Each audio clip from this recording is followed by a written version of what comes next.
In this episode, I'm sharing 11 must-know tips to have the best pregnancy, birth, and postpartum experience.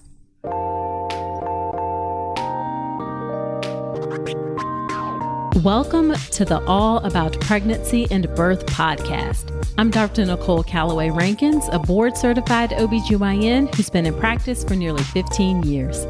I've had the privilege of helping over 1,000 babies into this world, and I'm here to help you be calm, confident, and empowered to have a beautiful pregnancy and birth. Quick note, this podcast is for educational purposes only and is not a substitute for medical advice. Check out the full disclaimer at drnicolerankins.com/disclaimer. Now let's get to it.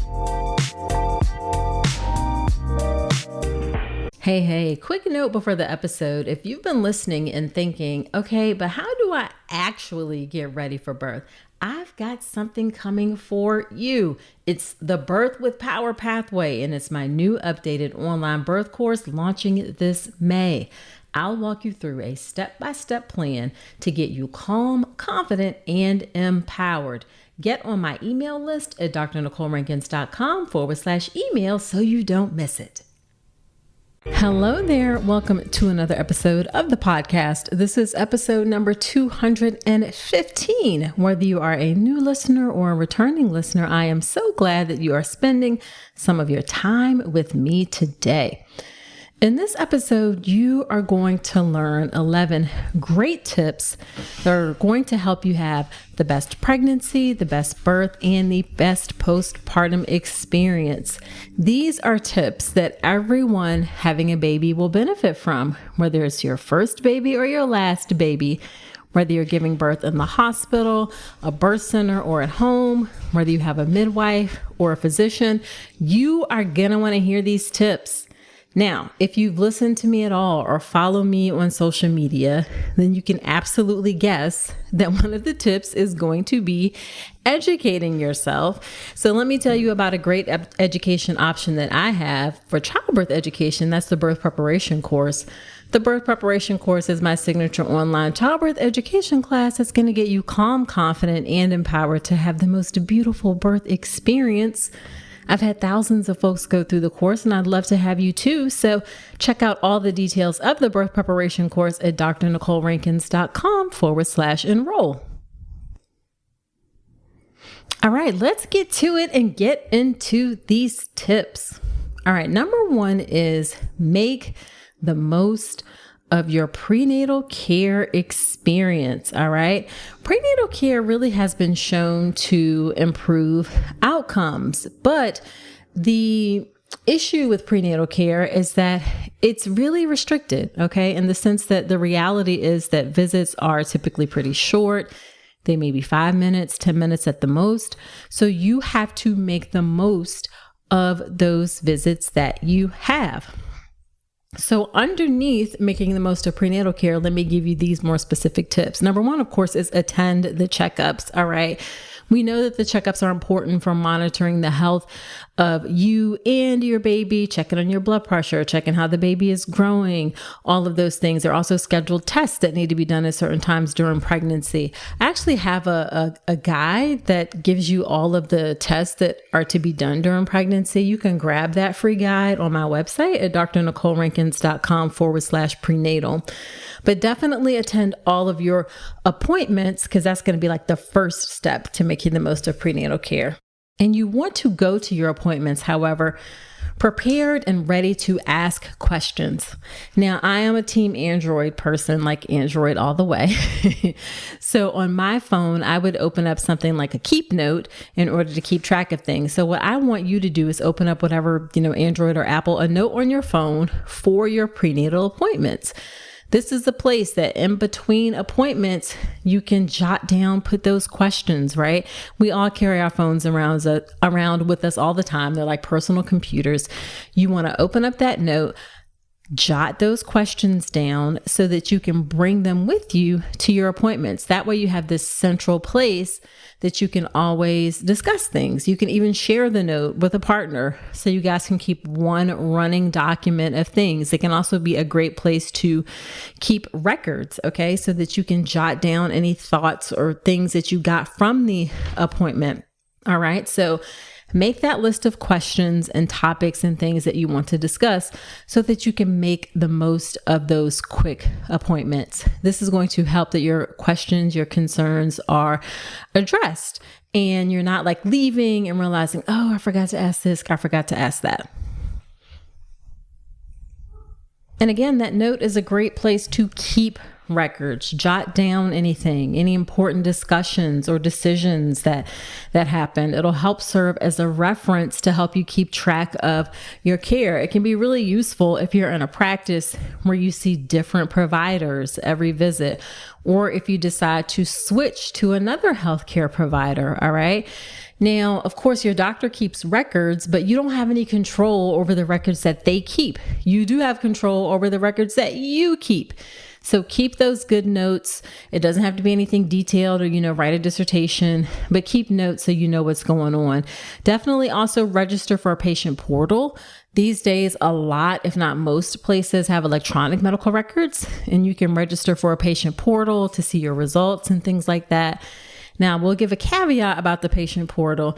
Any labs that you get done or test results are going to show up in your portal right away whenever the results are available. There's actually a law that mandated that, and your doctor may not have seen the results yet. So don't freak out and call your doctor, at 11 o'clock at night when a lab result shows up, or over the weekend when a lab result shows up, because they probably have not had an opportunity to look at it. So definitely call or follow up about those things during regular business hours, because it can be kind of frustrating, I'll be honest, for physicians getting these calls and concerns when they haven't even had a chance to look at those lab results yet.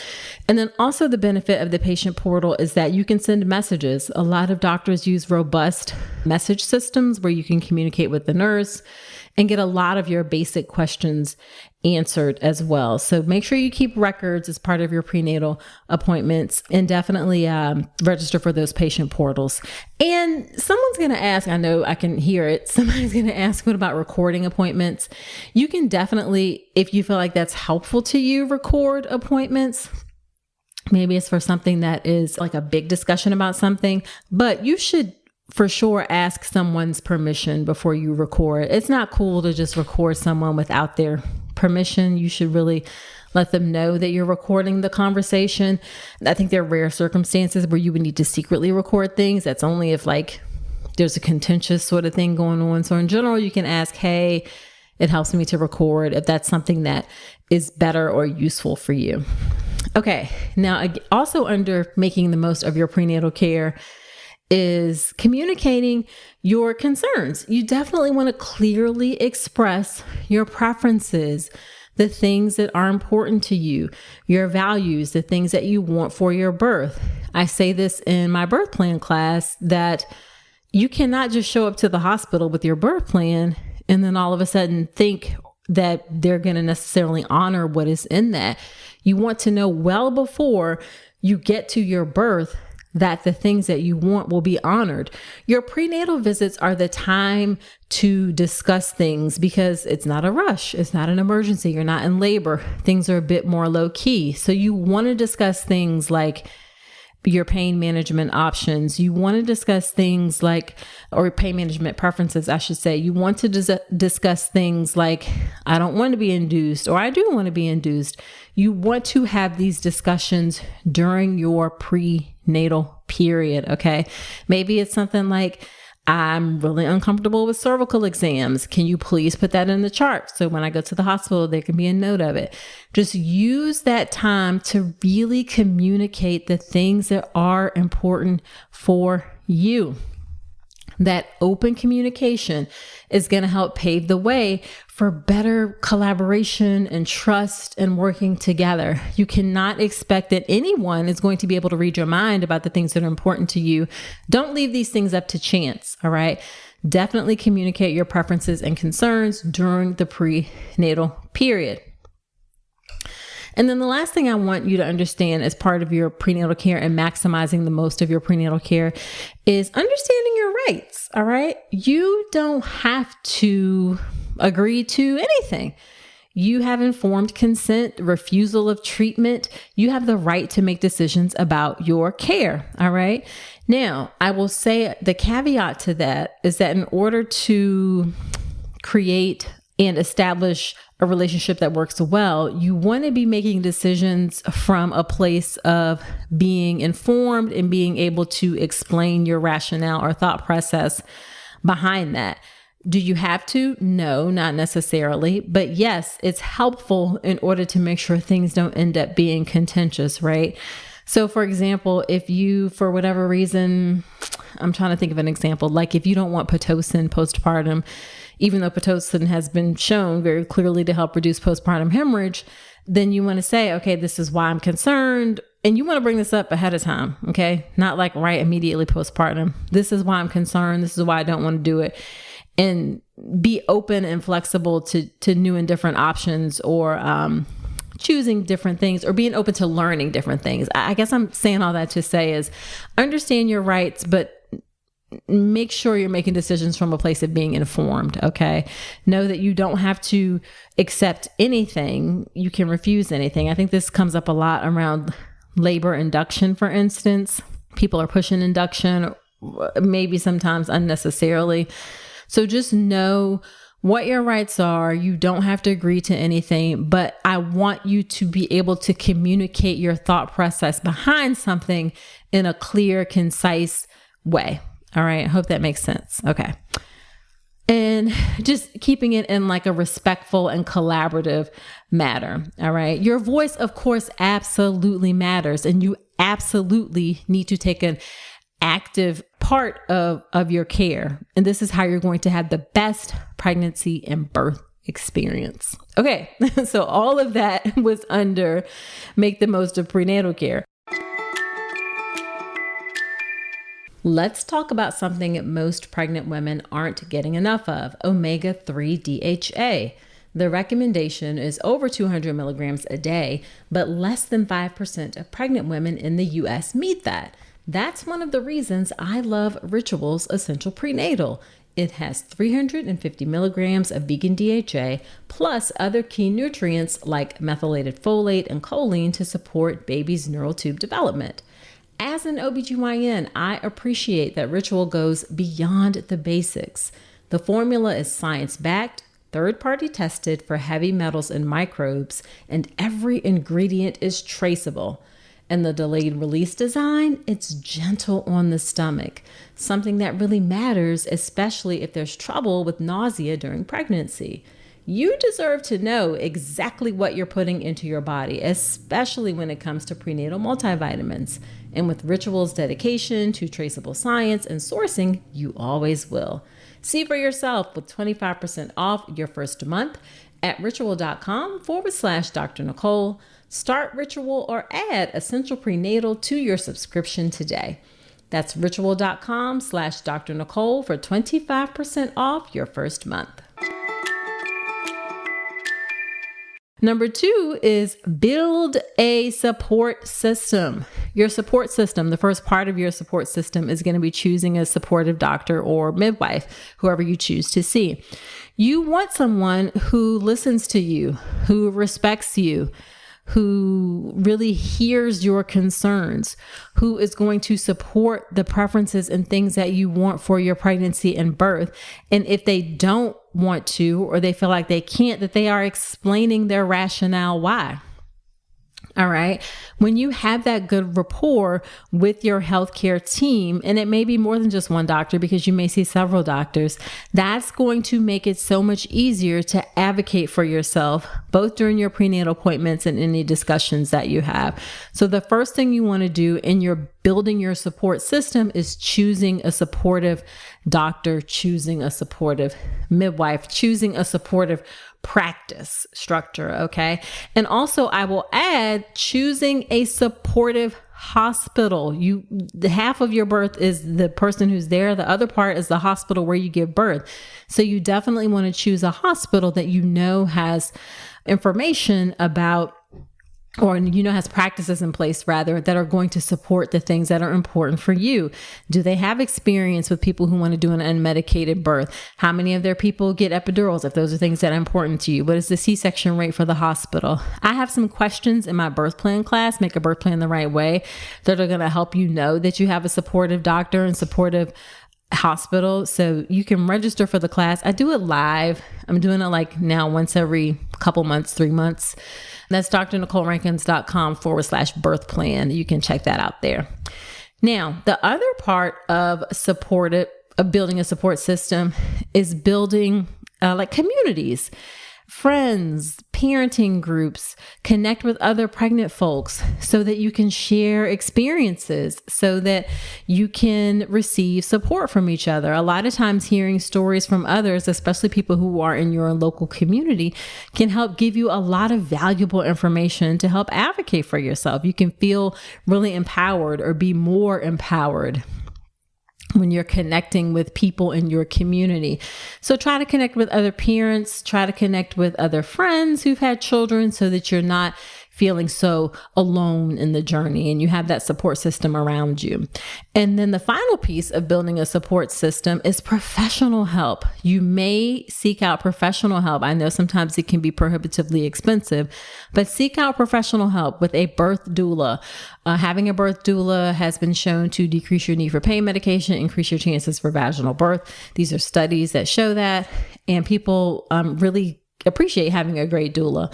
So seek out professional help with a birth doula. Also, a postpartum doula may be something that you look into as well, where people can provide, or a doula can provide that support for you postpartum. And a lot of people don't realize that having a postpartum doula doesn't necessarily mean that someone is there every day. It may mean that they come once a week or twice a week. You can stretch it out a little bit. Even those few hours of support can be really helpful in helping you show up as a better parent, okay? Other things you need in your support system are a lactation consultant. You want to identify a lactation consultant before you give birth, so you know someone that you can reach out to. Check with your insurance, see if it's covered, find someone. It's much better to have that information and not need it than to be scrambling afterwards. In most hospitals, you're going to see a lactation consultant while you're in the hospital, but you definitely want to have some information lined up for when you get out of the hospital. And then other professional support systems that you want to look into are a pelvic physical therapist. I so much did not know the benefit of pelvic physical therapist until these last few years of being in practice. Is just not something that OBGYNs have necessarily been connected to, but they can be really, really important, both for helping you during your pregnancy, actually, and helping you learn your body and the right muscles and things to push. And also in the postpartum period, if you're recovering. So definitely consider a pelvic physical therapist. Check and see if your insurance covers that as well. Okay. Number 3, communication with your partner. Communicate with your partner, y'all.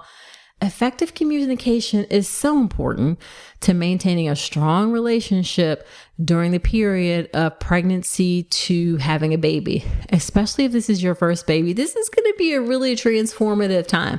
This is really going to change the dynamic of your relationship for many, many, many years. Okay. Those kids are around for a long time. All right. And the better able you are to communicate now, that's going to help you in those years when after parenting, all right, and just help strengthen your relationship in general. You really want to discuss your expectations with your partner. Do you expect your husband, boyfriend, wife, girlfriend, to do diapers, to do dishes, to cook? Listen, I've been married for 17 years. Let me tell you, don't make people guess what you want.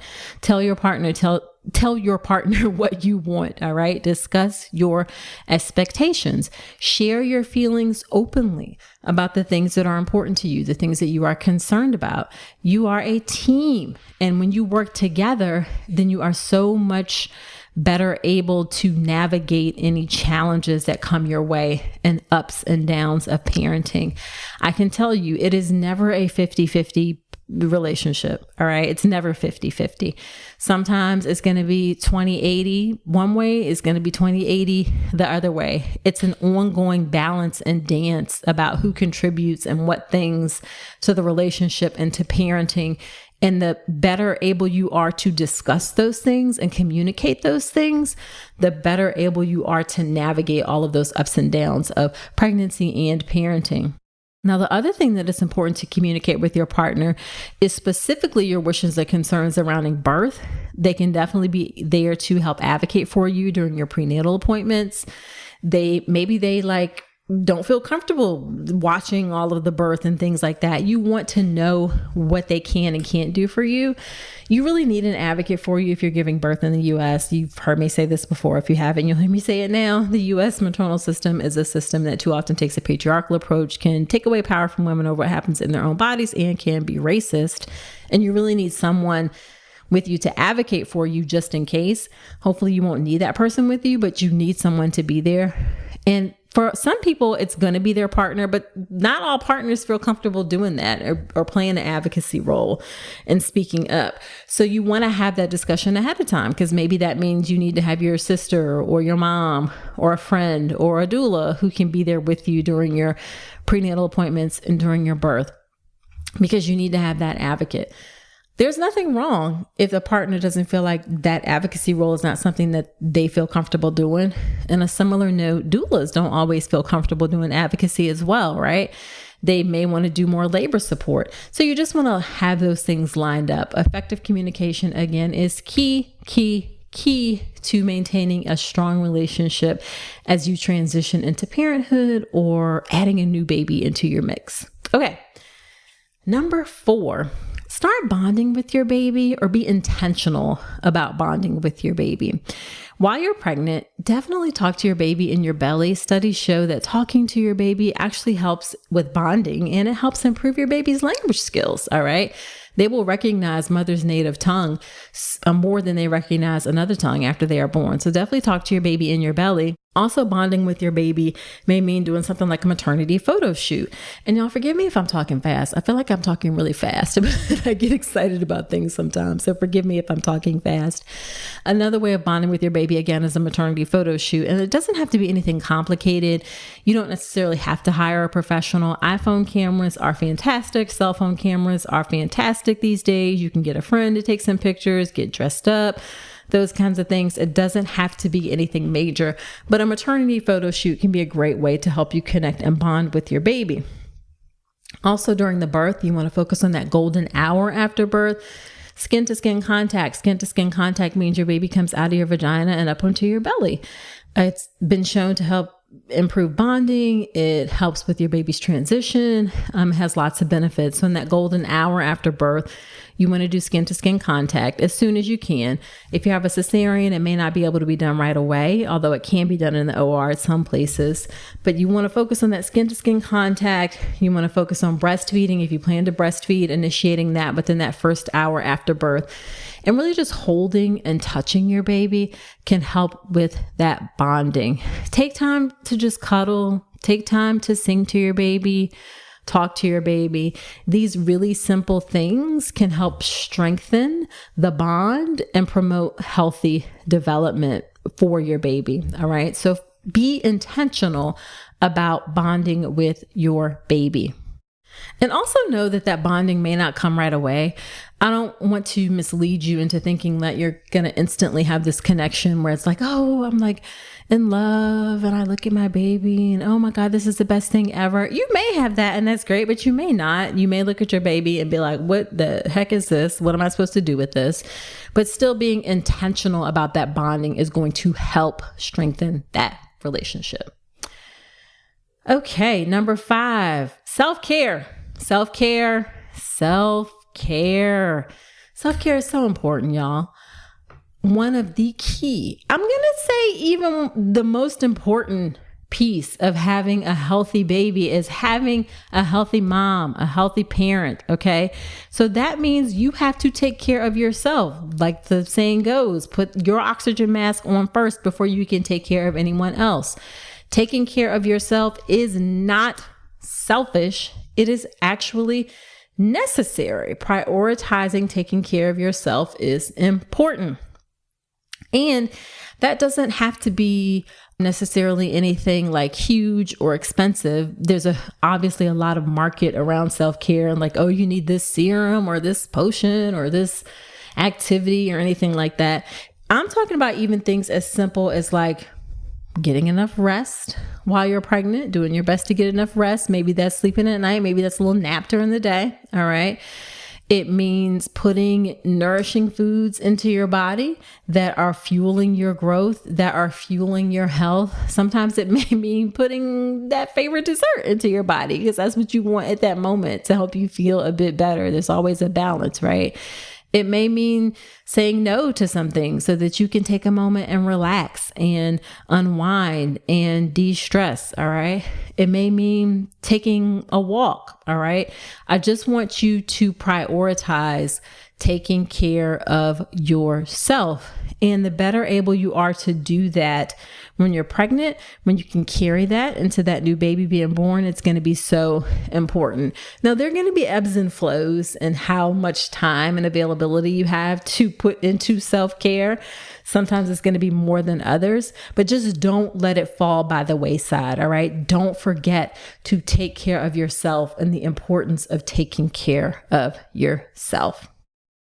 Okay. Number 6, manage stress. All right. Pregnancy is going to bring about a lot of emotions and potentially stress. All right. And honestly, life is going to bring about stress. Okay. So you want to find healthy ways to manage stress. Stress is not going to go away. I wish it would not, but stress is a normal part of being a human being on this earth. We do not have control over the things that necessarily happen to us, that we just don't. But what we absolutely have control over is our response to the things and the stressors that happen in our life.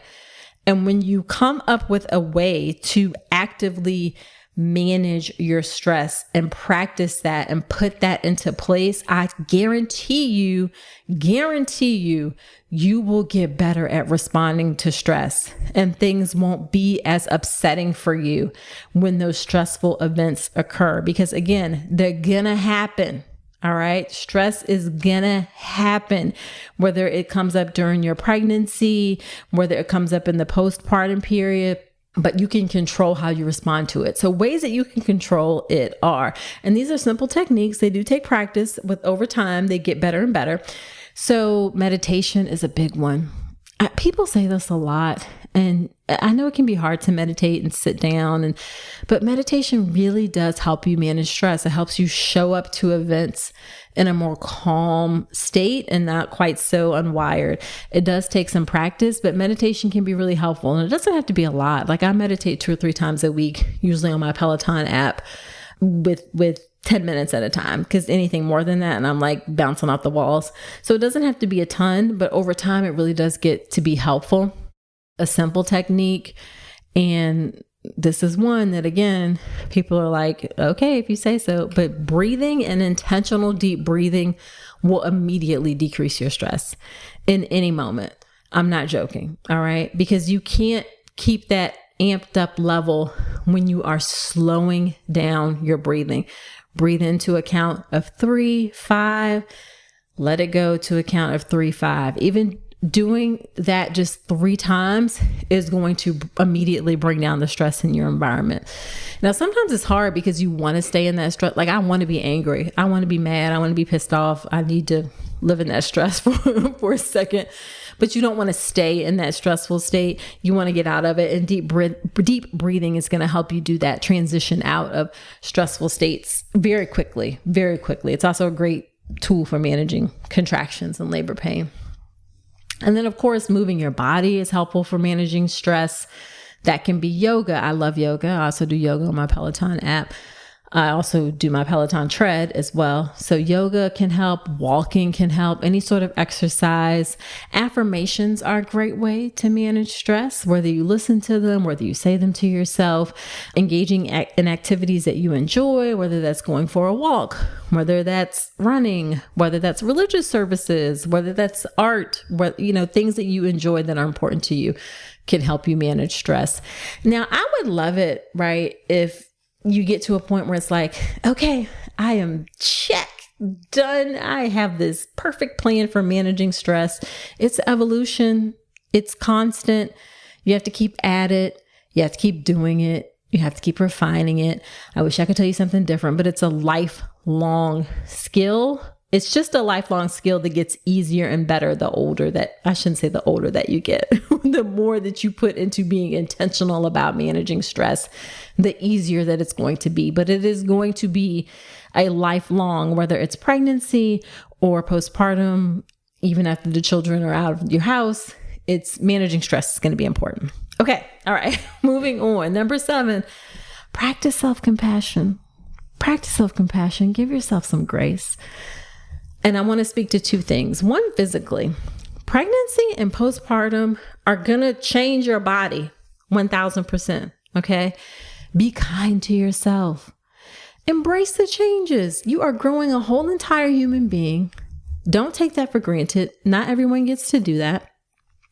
Be grateful for that ability of your body to do such a thing. And that doesn't mean you have to actually like being pregnant. Like, I didn't necessarily like being pregnant. I felt like a big fat cow with a big old butt, but I was grateful that I was able to grow both of my babies. And your pregnancy and your postpartum journey are going to be unique to you. So celebrate your body, celebrate the work that it's done, give yourself some grace in that physical period. Forget the snapback. Don't do it. Okay. Don't get caught up in the social media images of like, I'm 6 weeks after my baby. Here's what it looks like. I think we're getting better about showing realistic images and expectations of what things look like after birth. If you are seeing a lot of that, I'm perfect after birth, unfollow that stuff on social media and start following some other accounts, like, because algorithms will feed you more of what you look at. Start unfollowing. Don't follow that information if it's not helpful to you.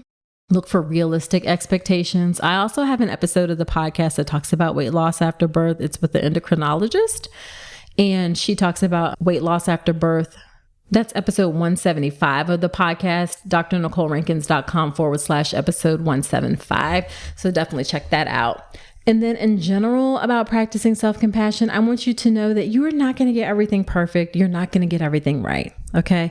You're not going to necessarily do all of the exercise you want to do while pregnant, or eat the most perfect meals, or get all the nursery things together, or have all the clothes ready. Maybe you will, but most of us probably won't. Okay. You can always start anew. The next day is an opportunity to start something different, do something different. Don't carry your past into your present. Live in the moment, live in the now, give yourself some grace, practice self-compassion that things aren't necessarily going to be perfect, and that is okay. It's not only okay, but it is actually normal. Okay, number 8, embrace the mess. Embrace the mess. Parenting is messy. Okay. And this is more specifically about the postpartum period. Having a newborn baby is messy, both literally and figuratively. All right. It's going to be spit up. It's going to be poopy diapers. It's going to be poopy blowouts. It's going to be laundry. It's going to be bottles that have to be washed. It's going to be breastfeeding. It's going to be pumping. It's going to be figuring out a sleep schedule. It's going to be dealing with family who wants to visit. It's going to be figuring out how you go back to work. It's chaos. Okay. That is a normal part, especially in the first few weeks of having a baby. It can be a bit chaotic. Embrace the chaos. Embrace it and understand that it's normal. Find joy in those small moments. And remember that chaos, that messiness, again, is a normal part of becoming a parent and raising a child. Okay. Social media, again, is a place that can make you think that things are perfect. We're lined up dishes and washed and folded laundry and, closets that are super organized and things like that. Don't let that fool you into thinking that that is normal, because it's not. Most of the time, parenting is a messy thing. Embrace it and know that you are doing your absolute best. Okay, number 9, in order to help with some of that mess, ask for help. And I'm going to take it a step further and say, ask for specific help. Parenting is a challenge. It really does take a village to raise a child. There's no shame in getting support when you need it. Ask for help from your friends. Ask for help from your loved ones. And when I say ask for help, I want you to be specific. All right. Go ahead and say, listen, I need you to come over here. Please bring me a meal. I'm dying. I can't cook. Just bring me something. Bring me something. Also bring me something I can pop in my freezer. Hey, can you come over and watch the baby for an hour while I go do this? Hey, can you go to the grocery store and do this? Be specific about asking for help. Don't think or don't try to do everything yourself. Please don't. That is not normal. Don't do that. If you have help that's available, please take advantage of it. And if you have resources, maybe you hire help. Maybe you hire a babysitter. Maybe you hire a nanny for a short term. Maybe again, you hire that postpartum doula who can come once a week and give you a reprieve for a few hours in order to help with things. Ask your family, friends for help. Definitely for family, like when in-laws come over, it's really, especially in the immediate postpartum period, it's really not the time for them to be cuddling with baby. Yes, they can cuddle with baby and they can hold baby, but that time is really for you and your baby to bond. They should be helping with the things around the house. All right. They should be helping with the cooking, the cleaning, the laundry, things like that. So be specific about the things that you want for help. And then on the flip side of that, if you want to help someone that's having a baby, give them some options. Okay. Say, hey, I can bring you over a freezer lasagna. Do you want me to do that? Or do you want me to walk your dog every day for a week? Or do you want me to come do some laundry? Okay. So give people some options, because sometimes people, especially women, have a hard time like saying the specific things that they need. So give them some options, or I can give you do you like DoorDash? I can give you a DoorDash gift card to help so you can order food sometimes. So give people some options instead of just saying, what can I help you with? Give them some specific things that they can choose from. Okay, number 10, we're winding down. Prepare for the unexpected. Again, if you've listened to me for any length of time, you know that I'm going to say, or you've heard me say, the only predictable thing about birth is that it's unpredictable. Same thing about parenthood. It's definitely unpredictable and a bit of a roller coaster ride. So you really need to embrace that unpredictability that comes with it and prepare for that unpredictability. The way that you prepare for that unpredictability is to be flexible, to be adaptable, and to educate yourself. Knowledge is truly power. And when you have knowledge, the better prepared you will be. Of course, that is what you will get here on the podcast. Also attend childbirth education classes. Find 2 or 3 sources of social media accounts to follow that help you. Maybe you read books. It doesn't have to be overwhelming. Like, I don't want you to think you have to spend like your nose in a book or listening to education classes all the time, or listening to podcasts all the time. In addition to my podcast, of course, there are other podcasts you can listen to, but definitely educate yourself. When you are prepared, when you have that information, again, from reputable, trustworthy sources, then you will have the tools to navigate the challenges that naturally come with pregnancy, with birth, with being a parent. And it will help you feel more confident. It will help you feel calmer and more at peace with the decisions that you make, and really help you do things from an informed place. Okay. So prepare for the unexpected. Do so by educating yourself. Of course, obviously, I'm going to tell you about the birth preparation course. It's childbirth education to educate yourself. That's my childbirth education class. You can check it out, drnicolerankins.com/enroll. I believe so strongly in childbirth education. Everyone needs to do it. If you don't do my course, do someone else's, because it's really, really important. Okay. And the final one, number 11, and this might even be the most important. Trust yourself. Trust yourself. Stay in tune with your own body and the intuition and the guidance that you receive about your own body and your own baby when your baby is born. Trust your instincts. Advocate for yourself during your pregnancy if something feels off and you need things to be better investigated. That doesn't necessarily mean that something is wrong, but maybe you need some reassurance that things aren't wrong. Okay? Trust yourself and advocate for yourself. You will be your strongest advocate. Remember, at the end of the day, the doctors and nurses, they go home and go on about their business. We go on about our business, and you could still potentially have that problem, right? So you have to advocate for yourself and trust yourself. This is also going to be important when you have a baby. If you think something's going on with your baby, if you have concerns about your baby, trust yourself and advocate for your baby as well. Now, sometimes it can be tricky because the feedback and the things that you get come from a place of anxiety. Like I totally, especially after my first daughter, she was born 8 weeks premature. And she had something called duodenal atresia. She had surgery 3 days after she was born. She spent a month in the NICU. I definitely had some anxiety-led concerns because, all of that takes a toll. So sometimes you have to step back for a second and say, are these concerns coming from a real place? Or are they coming from a place of anxiety? But keep working on trusting your intuition and trusting yourself, because that internal voice, especially when you get truly connected to it, when you sit, when you get quiet with it, when you listen to those whispers, they very rarely steer you wrong. Okay. So trust yourself. All right. Just to recap, the 11 tips that you need to know in order to have the best pregnancy, birth, and postpartum experience. Make the most of your prenatal care. Number 2, build a support system. Number 3, communicate with your partner. Number 4, actively bond with your baby. Number 5, self-care, self-care, self-care.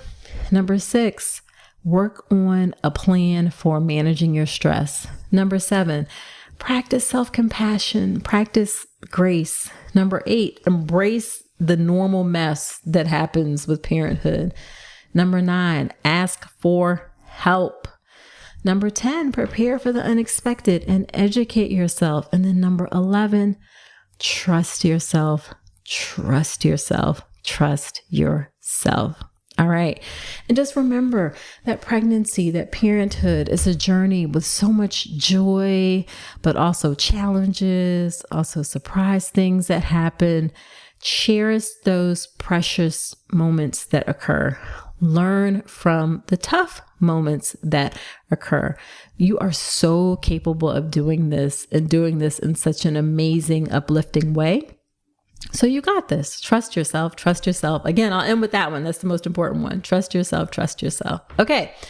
So there you have it. Do me a solid. Share this podcast with a friend. It helps me to reach and serve more people. I am on a mission to serve as many pregnant people as I can. So sharing this podcast helps me to do that. Also subscribe to the podcast wherever you're listening to me right now. And let me know what you think. Hit me up on Instagram. I'm on Instagram at Dr. Nicole Rankin. Shoot me a DM. Let me know what you think about the show, or any tips or any advice or suggestions you have for episodes. My DMs are open. Okay, so that's it for this episode. Do come on back next week and remember that you deserve a beautiful pregnancy and birth.